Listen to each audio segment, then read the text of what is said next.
Hello, I'm Keel Johnson. Welcome to Play Politics. My guest today is Gordon Dean. Gordon is a member of Concerned Fairfax. Welcome, Gordon. Thank you, Keel. Thank you for having me. Can you tell everyone what Concerned Fairfax is and what they do to help the community? Concerned Fairfax is the advocacy arm of NAMI. NAMI is the National Alliance on Mental Illness, and Concerned Fairfax is part of the local chapter. There are 3 or 4 major things that we advocate for. One is housing, which is a big challenge. Another is improved services for people with mental health disabilities. And a third one has been reforming and improving the law enforcement interaction with people with mental illness. Okay. What role has politics played with regards to housing? Most politicians across the United States, including here, at least give what you might call mental assent to the need for more affordable housing and more housing for people with special needs. Okay. But when it comes to actually doing it, it's a whole different story. Can you explain that? Well, for example, in Fairfax County, there's an agency called the Agency for Housing and Community Development, and it does produce some housing. Recently, they broke ground, not just them, but their nonprofit partners broke ground on a 126-unit building. They pulled in 12 different funding sources to pull this, and they're going to be 126 units, which if you do the math, comes out really high, like over $400,000 per unit, which makes it not really practical to produce a whole lot of these. That's the major way they do this.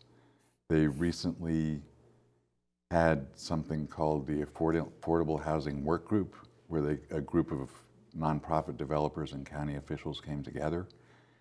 And after some studies were delivered from Virginia Tech and UVA, the conclusion was that they were 15,000 units short for people making 60% of the area median income over the next 15 years.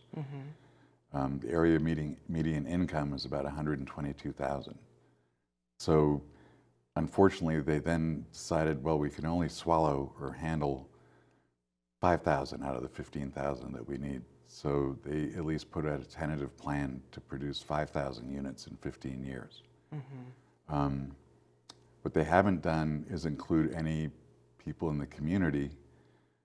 For instance, in promoting things like Delegate Samira has promoted things like accessory dwelling units and community land trusts. There's a lot of NIMBYism in Fairfax County and objections to any kind of disruption or what people feel to be disruption. There's the usual objections are there's parking, which is maybe real, maybe not, depends on the situation. Then there's community preservation. They want to keep their neighborhoods. And that's 50-50. There's some value in that, but there's a balance. For example, if they really want to keep their neighborhoods the same as they are or were, I grew up in Fairfax County, and my neighborhood, when I was a kid, again as an example, we rented our front yard to a farmer to keep his cows. So I haven't seen a cow in Fairfax County in I don't know how many decades, but so that part of that doesn't exist anymore. So there is a balance, and communities do have to adapt to include people as they move in and grow into Fairfax County. But they're not doing that, though. No, the objections beyond the parking and the community preservation has been that they have claimed, some people have claimed that there's a threat to housing values, which is often repeated, but it's inaccurate. Actually, the opposite is true. In Fairfax County, they are in the process of something they call ZMOD, which is modernizing their zoning codes. Okay. And one part of this is improving or refining the approach to allowing accessory dwelling units. But even with the proposals that are so far on the table, Fairfax County still has the most restrictive accessory dwelling unit, or will have, still still the most restrictive accessory dwelling unit ordinance in the DC metro area.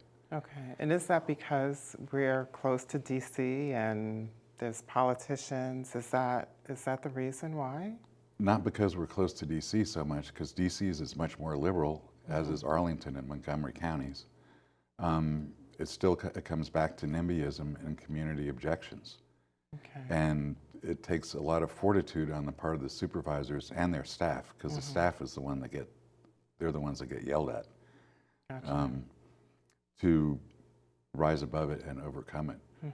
There was 7 years ago, the county proposed something called RSUs, or residential dwelling units, which are small units, 500 square feet or less. They spent a year and a half with public meetings. They had 15 planning commission meetings, and they were just overwhelmed with the negative backlash. From the homeowners. From some homeowners, but there are 2 or 3 very vocal and active community groups and associations that are very much opposed to this. Are you able to say who Well, those an example would be there's one in McLean and one in Annandale. The McLean one, recently there was a company that bought 4 houses in McLean to use as treatment centers for teenagers, for mental health treatment. And that's what it was for, and they were able to retain 1, but it was strictly for mental health treatment. Okay. The community opposition was pretty vigorous. There was a community meeting where 500 or 600 people showed up, almost all of them objecting to it. The county approved 1 of those houses, and that was appealed to the Board of Zoning Appeals. And that hearing lasted almost 5 hours. Wow. And probably 98% spoke opposing this. But the unfortunate or interesting thing was the bulk of it, with maybe 2 or 3 exceptions, the narrative was either a misrepresentation, it really was a misrepresentation of what this project was. Some of it was just ignorance, but some of it was deliberate, which I guess people might get offended because I say that. But it was obviously deliberate because there were some medical professionals who were speakers in opposition. Just maybe not enough of them Well, to they were- make an impact in the Well, meeting? a lot of the medical professionals opposed it because it was their neighborhood. Gotcha. So Okay. they knew better, but they still presented it that way. How would we get around that? How do we get people to come out and show up and be at these meetings so that there's more of a force, a friendly force, but more of a force? Because it sounds like there's more people opposing it than there is for the other. That is what it sounds like, and when they do surveys, it comes out that way. Okay. But I think there are a couple things involved. One is that the people opposing it are very vocal and very aggressive, and they're, in some parts of the county, very organized. And the other is the people that really need this kind of housing, or that would benefit from it, are the elderly, people with disabilities, and people with much lower incomes. For them to go out and be activists and participate in these meetings is a much bigger challenge than it is for others. Okay. The elderly in particular, some do come out, but very few that are for this idea. However, they're the ones that, if they had an accessory dwelling unit, could have caregivers helping them. Their extended family could help them. And there's plenty of, especially with this COVID experience that we're going through, there are a lot of families that have packed into fewer houses for various reasons. And when you get to an accessory dwelling unit, it's sort of it's almost too simple. The one thing that makes an accessory dwelling unit legal or illegal is the stove. So I'm also a realtor, so in the last 15 or more years, I've been in thousands of houses. Some of them very small houses and some of them really huge houses. And some of the multi-million-dollar houses will have a basement that's obviously an accessory dwelling unit, that's a living unit. When it goes up for sale, they just take the stove out. And then when it's purchased, they put it back in. Okay. And that's really the one real, you can have plumbing in your garage, you can have electricity in a shed, I've seen other houses where there's a full commercial kitchen in the garage. So it's a little bit of nitpicking and sort of a cover just for not allowing change. And in some ways it's also discriminatory and trying to prevent minorities, or what they often refer to as those people, from living in their neighborhoods. And that's what I was going to ask you next, is if it was more racially based on their rejection to it. I had Delegate Ibrahim Samir on not too long ago, and he did mention that that was predominantly the reason why the law isn't getting passed for that type of housing. How do you feel about that? I would agree with that, and that's actually where those laws came from. Okay. The zoning laws, a lot of them were driven for racial purposes. And the existing zoning laws in many ways are relics of the past, when racism and the division of ethnic groups was acceptable and actually pursued. And like I said, the existing zoning laws are really leftovers. Okay, so what are some of the things that not just minorities, but all people can do to make this fair, to get the affordable housing? Part of it is what Delegate Samira is doing, which is approaching it on the state level rather than the local. Okay. For one reason, the state legislature in Virginia only meets for 1 month or 2 months, depending on if it's an even year or odd year. And so their efforts are much more concentrated, and they produce results faster. Plus, on the state level, the NIMBYism would play much less of a role. Supervisors and other county officials are here 365 days a year, and even if people don't answer the phone, they can leave them nasty voicemails and so forth. But the legislature, when it comes to something like this, can be much more effective and produce change faster and on a wider scale than local officials. And I think in some ways local officials would be grateful if the state would just do it, so they don't have to suffer. Gotcha. Okay. Is there a way that people can learn more about zoning codes and how that affects where they live, where they want to live? How would they get more information about that? Well, the Fairfax County project that they call Z-Bond is online. They can look that up. That's one approach. When it comes to racial equity in zoning, the HUD's Fair Housing site and other fair housing organizations also have a lot of information. It's almost become a cliche in that group that if you tell me your zip code, I can tell you your life expectancy. I mean, that's the impact that has on people. Right.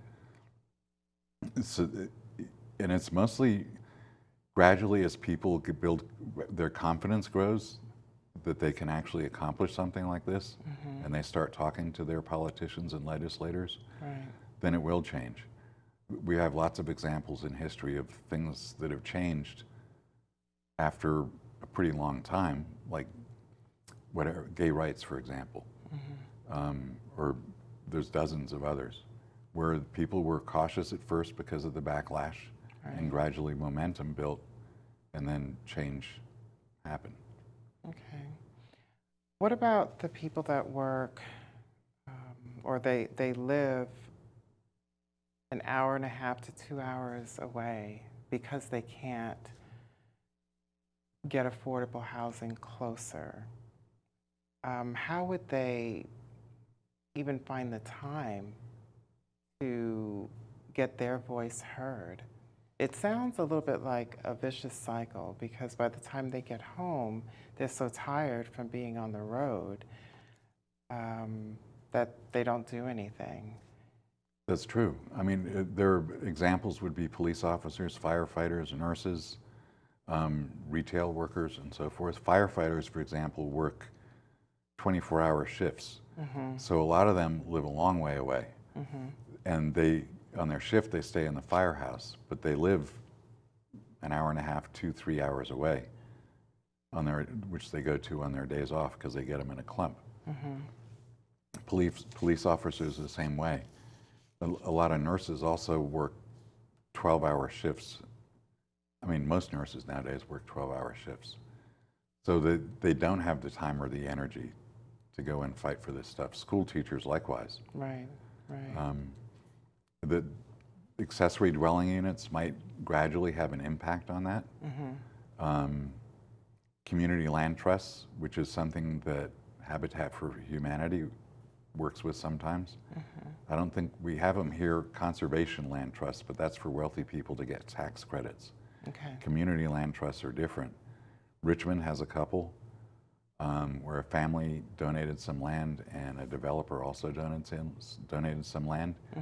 Then they can build the housing, people buy the house, but the land is owned by another entity and they pay a nominal fee, which makes the housing much cheaper for people who want to purchase housing. What if that company built the housing, say, for example, in McLean? Yeah, if somebody donated land, for instance, in McLean, and there would be lots of community backlash. Right. People would object. McLean, they can't complain too much about parking because, with very few exceptions, there's lots of parking in McLean. Right. But they could complain about the housing values. Moving in, the housing values. Right. Right. They could complain but about that. But is another way of saying they don't want certain people in their area. Right. And they would be able to get away with that. At this point, yeah, they'd still probably get away with it, unless somebody had really, the developer, which Habitat Humanity, what I started to say, if the developer had really deep pockets, and Habitat for Humanity doesn't have that. They work on all volunteer lawyers, construction workers, and everybody else. Gotcha. So what is the answer then for those of us who can't afford to live where we want to live? What would be the takeaway? Well, one thing is persistence, because as we've learned from the other example from history, it's persistence usually wins in the end. Persistence and repetition. And as, not to be, well, I'm old too, but not to be mean about age, but as politicians age out and are replaced by younger, more open-minded, or maybe less with politicians with less deep habits, then things change too. Okay. And you mentioned Delegate Samira a few minutes ago. Can you explain in more detail what you're working on with Delegate Samira? Well, he introduced 2 bills last year, that one of which addresses middle housing, which is not so popular on the East Coast. It's in Minneapolis, it took root. Middle housing is where the strongest version would be where there's no more single-family housing. Any lot that's zoned for single-family housing can also be a duplex or a triplex, which increases the housing supply and at a lower cost because you're not having to buy a lot to go the piece of land that goes with it as much. That would be, and that I don't think that got very far. People weren't quite ready for that idea yet. What about now? Do you think they're ready? I think for that? once you crack the idea open and spread it a little bit, then people get over the first reaction, and gradually it starts sinking in that maybe it's a practical and really positive approach to some of these issues. And if the housing bills are passed, it sounds like it would not only improve lives, but also take pressure off county officials. It would definitely take pressure off county officials. I think that they, on one hand, they would object because they want the authority to do these things. On the other hand, they'd be grateful because they don't have to, like I said, suffer through the community reaction. So basically, it's trying to reset the mindset of the people that were not for it to begin with, basically. That's pretty hard to do. It is hard to do, but there's a balance there because I don't think it may not be practical to wait till everybody that opposes it comes to an agreement. Right. There's always going to be people that oppose it. But if enough people agree with it, or if they conclude that this idea really is valuable, and that we need to do it in spite of community opposition. For instance, we all wear face masks now. People didn't like the idea of wearing face masks, but the county and states and across the country, laws or ordinances were implemented that say you got to wear a face mask, whether you like it or not. Right. So that's a pretty current example of something like that. Gotcha.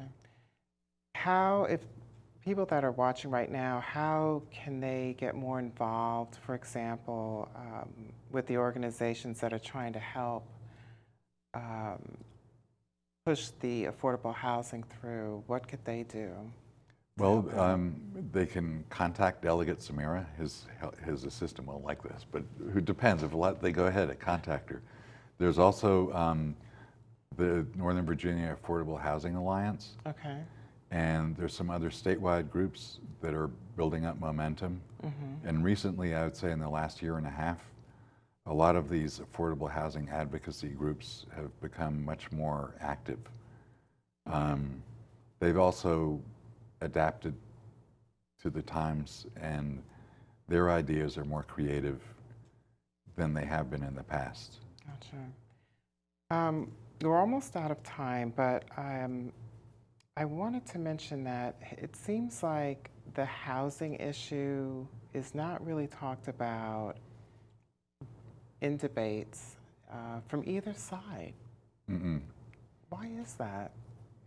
Because it's saying it and bringing it up is popular. Going any further than that is not popular, because then you get to actually the sticky part of actually doing it. So they just don't bring it up at all? No, and I would say the number one obstacle to improving the housing situation is zoning laws. Okay. And that takes some effort, changing the zoning laws. And I probably should have mentioned that Virginia is a Dillon Rule state. I'm sorry, it's a what? It's called the Dillon Rule. What is that? Dillon Rule is the state retains all the power except for what's expressly given to each county. Okay. So the counties have much less authority to make their own ordinances and rules than they do in other states. A lot of red tape. Lots of red. Wow. So if a state does do something progressive and positive, then it has a pretty wide impact. Okay. All righty. Okay. And how can more people find out about the organization that you're part of? Concerned Fairfax, Yes. which is, as I mentioned, the advocacy arm of NAMI Northern Virginia, is online. You can look up NAMI Northern Virginia, and for advocacy, you'll see, under advocacy, you'll see Concerned Fairfax. Alrighty, perfect. Okay, well, seems like a lot of red tape there, but I guess as time goes by, maybe we will see some progress. I think there will be. Hopefully. Yep. Okay. That is all the time that we have for today. I wanted to thank you, Gordon, and I look forward to seeing you again for another edition of Play Politics. Take care.